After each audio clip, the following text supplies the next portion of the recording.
Khalil Gibran said, "You have been told that even like a chain, you are as weak as your weakest link. This is but half the truth. You are also as strong as your strongest link. To measure you by your smallest deed is to reckon the power of ocean by the frailty of its foam. To judge you by your failures is to cast blame on the seasons for their inconsistency."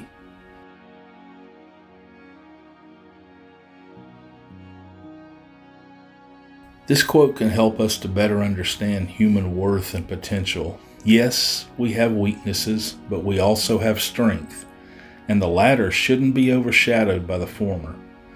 The metaphor of the ocean and foam warns us against overlooking the vastness and depth of who we are by focusing on that one narrow aspect, which is just a surface feature, by the way. Yes, we should acknowledge that inconsistency and setback are a part of our being, part of the natural order of things, but character flaws should not be the sole defining feature. We need to extend grace to ourselves and to others for being human and fallible. I took it from a much more self-reflective point of view, how I should think of myself. I see strength and weakness kind of like yin and yang. They balance each other. Strength says to weakness, "I acknowledge you, but I shall try to carry you." Weakness says, "I acknowledge you, but I'm here as a reminder to guard against pride."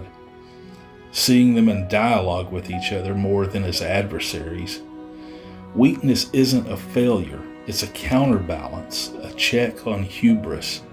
Strength isn't about domination, but about carrying those aspects of me that can't be avoided. Strength without that reminder from weakness could very easily become arrogance or recklessness. Weakness without that strength could become self-defeating. They need each other to be healthy.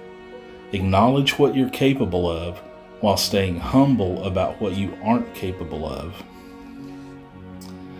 Trying to avoid or diminish one or the other is foolish. They both exist. Even the strongest person has weaknesses, and vice versa. Keep both of them within your reach. The strength can teach the weakness how to improve. The weakness can show the strength where to improve.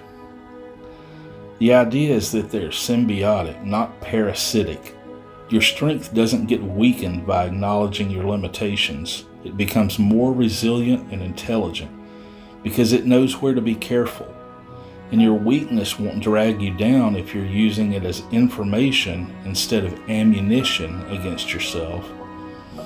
The strongest version of yourself isn't the one who denies their weaknesses. It's the one who knows them well enough to work around them, compensate for them, or better yet, address them deliberately. You have to build a framework for understanding yourself that doesn't require you to be flawless, but it does require you to pay attention. Attention, however, is a finite resource. If you give too much of it to weakness, you deplete your account.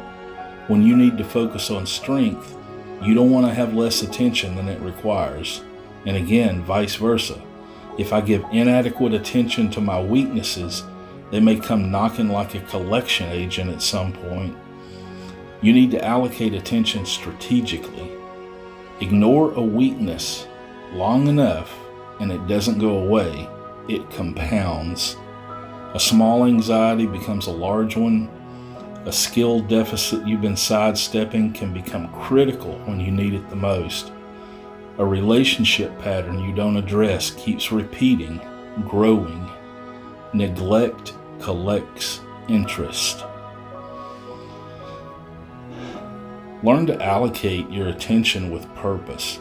That's the difference between being aware of your strengths and weaknesses and managing them. When you discover a bit of practical wisdom like that quote, you have the option of listing it under the heading of strength or weakness. I think just about anything can exist under either of those headings depending on how we understand and implement it. If you can turn the act of managing how you allocate them and how you pay attention to them into a strength, you've really figured something out.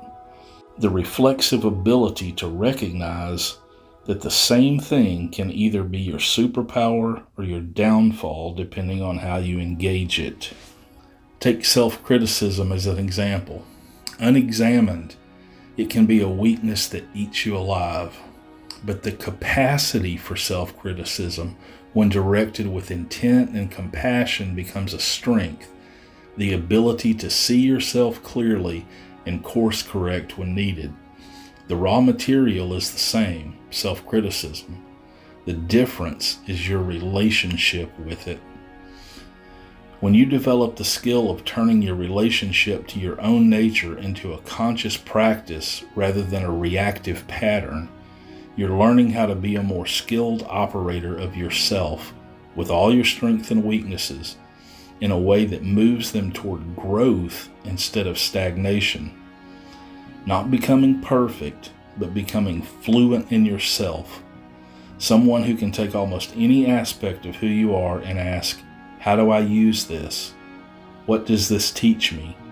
How can this be an asset if I look at it differently?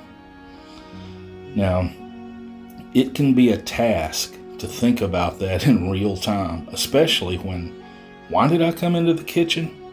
Seems to be becoming a more frequent area of inquiry. It's easy to get lost in some elegant philosophy about balance and integration when everything is running smoothly. The real test is whether you can hold that same compassionate, strategic perspective when you open the refrigerator looking for your shoes. Can you acknowledge both the limitations and capabilities without either one derailing you?